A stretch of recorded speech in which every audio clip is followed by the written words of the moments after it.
RNT medical college में resident doctor Ravi Sharma की संदिग्ध हालात में करंट लगने से हुई मौत के बाद मेडिकल कॉलेज परिसर में हालात तनावपूर्ण होते जा रहे हैं। बुधवार को रेजिडेंट डॉक्टरों ने भूख हड़ताल की घोषणा करते हुए प्रशासन के खिलाफ मोर्चा खोल दिया। डॉक्टरों का कहना है कि यह सिर्फ एक हादसा नहीं बल्कि लापरवाही का गंभीर मामला है। उनका आरोप है कि हॉस्टल में वर्षों से बिजली व्यवस्था जर्जर है और इसकी शिकायतें कई बार की जा चुकी थी, लेकिन कॉलेज प्रशासन ने कोई ठोस कदम नहीं उठाया है। डॉक्टर रवि की मौत के बाद से ही साथी डॉक्टरों में गहरा रोष है। उनका कहना है कि जब तक दोषियों पर कार्रवाई नहीं होती और पीड़ित परिवार को न्याय नहीं मिलता, तब तक उनका आंदोलन जारी रहेगा।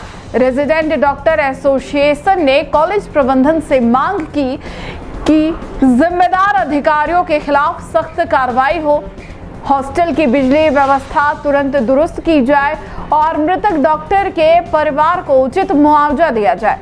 कॉलेज परिसर में रेजिडेंट डॉक्टर शांतिपूर्ण ढंग से भूख हड़ताल पर बैठे हैं, लेकिन उनके चेहरे पर साफ गुस्सा और दुख झलक रहा है।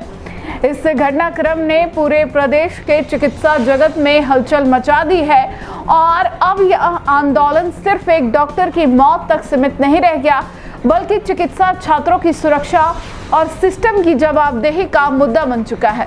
प्रशासन की चुप्पी अब सवालों के घेरे में है।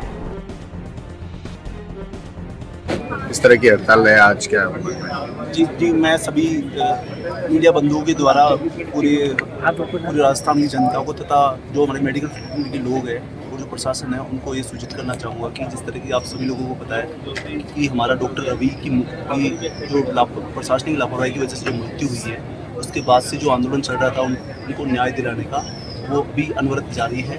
और इसी क्रम में हमने इसकी कल हमारे सभी रेजिडेंट साथी बाकी दूसरे मेडिकल कॉलेज से भी हमें समर्थन प्राप्त हुआ है। इसी क्रम में फिर भी उसके बाद भी अल्टीमेटम देने के बाद भी कोई हमारे साथ कोई पॉजिटिव कोई मांगों पर कोई कार्रवाई नहीं हुई है। उसी क्रम में हमने एक और कदम उठाया है। आज से हम लोग सांकेतिक भूख हड़ताल पर बैठे हैं। जिस भूख हड़ताल से हमारा केवल एकमात्र यह मैसेज देना है पुलिस प्रशासन को, जिला प्रशासन को, राज्य सरकार को तथा सभी आमजन को कि ये जो लड़ाई हम लोग लड़ रहे हैं ये हमारे किसी स्वार्थ की लड़ाई नहीं है। ये हमारे किसी बेनिफिट की लड़ाई नहीं है। ये हमारी जिंदा रहने की लड़ाई है। आज हमारे एक साथी ने इन लापरवाही की वजह से अपना जीवन खो दिया, तो हम आमजन को भी ये बताना चाहते हैं कि हम जीवित नहीं रहेंगे तो हम आपकी सेवा नहीं कर सकते। और यदि हमें जब अपने जीवन की असुरक्षा का भाव हमारे मनों में रहेगा, तब तक हम आपको आईसीयूज में या और जो भी क्रिटिकल केयर में या वार्ड्स में हम आपको सर्विसेज आपके स्वास्थ्य के साथ न्याय हम नहीं कर पाएंगे।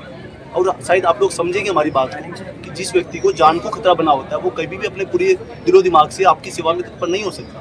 और जो हमारी जो भूख हड़ताल है वो ये बताने का प्रयास हमारा कि हम जो हमारे डॉक्टर रवि को जो न्याय दिलाने के लिए बिल्कुल दृढ़ संकल्पित है और हम भूखे मरने को तैयार है।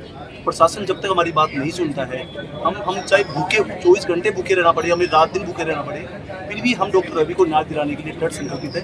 और हमारी लड़ाई आर पार की लड़ाई है। जब तक ये सब चीज़ें न्याय नहीं होता तब तक हमारी लड़ाई जारी रहेगी और हमारी भूख हड़ताल भी जारी रहेगी।